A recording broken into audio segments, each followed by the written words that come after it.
珠海航展开幕在即，轰20真的将正式亮相吗？轰20总是罕见露脸，面容憔悴又说明了什么？被寄予厚望的轰20究竟有多强大？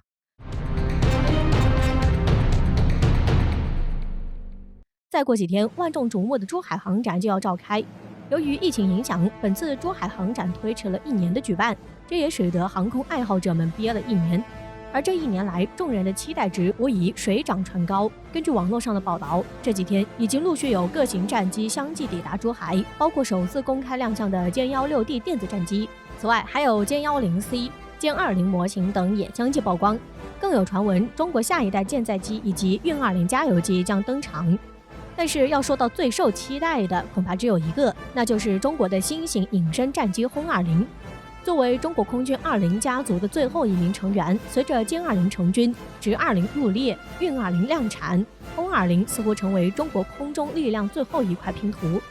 就在8月31号第13届中国航展新闻发布会上，中国空军新闻发言人申进科大校表示，中国空军历史性的跨入战略空军门槛。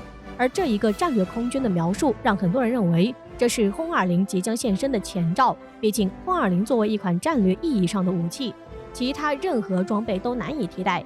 另外还有一件值得注意的事情，近日航空工业易飞院在其公众号上公开了一张照片，而照片中被认为是轰20总设计师的唐长红院士罕见露面。照片中，唐长红与同事在电脑前探讨工作。可以看出，唐长红院士聚精会神盯着电脑屏幕，但面容却显得十分憔悴。尤其是与他此前亮相的照片相比，整个人显老了不少，不少网友都表示心疼。唐长红1959年出生于陕西蓝田，今年62岁。作为歼轰 7A 以及运20项目的总设计师，他与歼20总设计师杨伟、歼15总设计师孙聪一同被誉为中国航空三杰。有意思的是，唐长红与杨伟都毕业于西北工业大学，而且两人还是同班同宿舍的上下铺关系。从一手设计歼轰 7A 与运20便可以看出，在对地轰炸机与大涵道飞机领域，唐长红可以说绝对是中国第一人。因此，轰20的设计与研发工作非他莫属。此外，由于考虑到轰20的隐身性，歼20的总设计师杨伟可能也参与到轰20的研发当中。值得注意的是，此前中国互联网上公开的大国名将的名单中，清楚写到唐长红作为轰20的总设计师。尽管为中国空军做出杰出贡献，但唐长红给人的感觉便是十分低调，很少能在新闻报道中提到他本人。此外，还有一件标志性的事件，一次唐长红与一位内地影视明星同时下飞机，当所有聚光灯聚焦到那位影视明星时，唐长红只是默默低头，赶紧离开现场，逃避聚光灯。事后人们才注意到，这位鼎鼎大名的院士被无意中拍到。从这件事中，我们可以看出唐长红有多么低调。上一次有关唐长红的报道还是在去年4月份，当时应巴基斯坦、缅甸、老挝3国军队请求，中国派出数架运20运输机，向这3国紧急援助核酸检测试剂盒、防护服等疫情防控物资。而作为运20之父，唐长红得知消息后题诗盛赞。不过，唐长红并没有露脸。而上一次公开场合亮相，还要追溯到2018年西工大80周年校庆晚会的时候，唐长红与杨伟以及歼15常务副总师赵霞同台表演朗诵诗歌。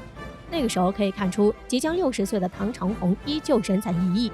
但仅过3年，唐长红便显得如此憔悴，可见其经常需要通宵达旦工作。又是什么事情让他上心呢？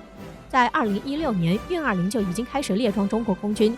可以说，运20的研发工作也就初步完成。但也就在同一年，时任中国空军司令员马晓天透露，中国正在发展新一代远程轰炸机。也就此，关于轰20的研发传闻在民间传开。也就是在这段时间，中国空军20家族不断发展壮大，更增加了人们对轰20的热切期待。2018年，中航工业拍摄的宣传片《大国起飞》中，有1秒的镜头引起了热议。镜头中，在聚光灯下一块黑色幕布盖住了一架超大型的飞机，通过轮廓判断该飞机很接近美国的 B2 轰炸机，而且画面中打出了 The Next， 也就是接下来的意思。那么接下来又有什么样的大家伙将问世呢？回忆起2年前马晓天司令的话，答案呼之欲出。隐身轰炸机轰20。从2018年的宣传片中，我们可以看出轰20的大体轮廓已经确定，这将是一款与美国 B2 轰炸机很相似的隐身轰炸机。而这样的轰炸机此前除了美国，并没有任何一个国家研制。战略轰炸机一直以来被认为是大国重器，但研制难度也相当大。目前真正拥有战略轰炸机的仅美俄两国，而研制隐身战略轰炸机只有美国。目前中国主力轰炸机还是仿制苏联图16的轰6，经过多年改进，轰6衍生出多种型号，配合加油机，可以将攻击范围扩大到5000公里，能对美国关岛进行威慑。但实事求是，轰6改进型也只能算是远程轰炸机，还达不到战略轰炸机的标准。而且轰6平台的限制也使中国需要考虑研发一款更强大的轰炸机。轰20的立项可以说是中国这次一上来就直接挑战最高难度。考虑到唐长红在2018年后就没怎么露面了，这似乎说明在定下基本轮廓之后，剩下的技术攻坚将是难点。那么为何说今年的珠海航展轰20将很有可能现身呢？到了今年可以说是有关轰20消息最密集的一年。在今年年初，中国空军招飞视频中，轰20进一步显露真身。先是与2018年一样，出现了一块布盖住一架大型飞机的画面，只不过布的颜色从黑色换成了红色。另外，在一位飞行员的头盔显示器上还倒映出这架飞机掀开幕布后露出机头的画面。不久，一本中国权威的军事杂志更是将轰20的设计图印在了杂志中。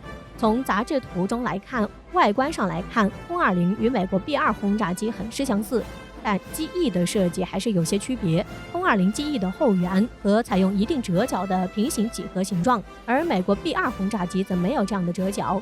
至于轰20的能力，根据香港南华早报的透露，轰20将是一款比 B2 更强大的轰炸机。据推测，轰20的射程达到12000公里，并且有效的弹药荷载能达到45吨。相比之下 ，B2 的射程为10000公里，有效弹药荷载能为20吨。轰20拥有4个内置弹仓，包括2个主弹仓与2个副弹仓。主弹仓主要用于挂载体积较大的攻击弹药，副弹仓挂载用于自身防御的中距空攻导弹。而美国 B2 轰炸机以及未来的 B21轰炸机都不具备这样的能力。轰20对于中国最大的意义，还是完善了中国3位一体的核威慑力，可以说与东风41洲际导弹以及战略核潜艇是同一级别的。随着世界格局风云变化，东西方矛盾也在摩擦中不断加强。在这样的背景下，轰20这样的装备对于维护国家安全显得尤为重要。至于轰20究竟会不会在珠海航展上亮相，在目前还没有首飞消息的情况下，让轰20实机展出的可能性微乎其微。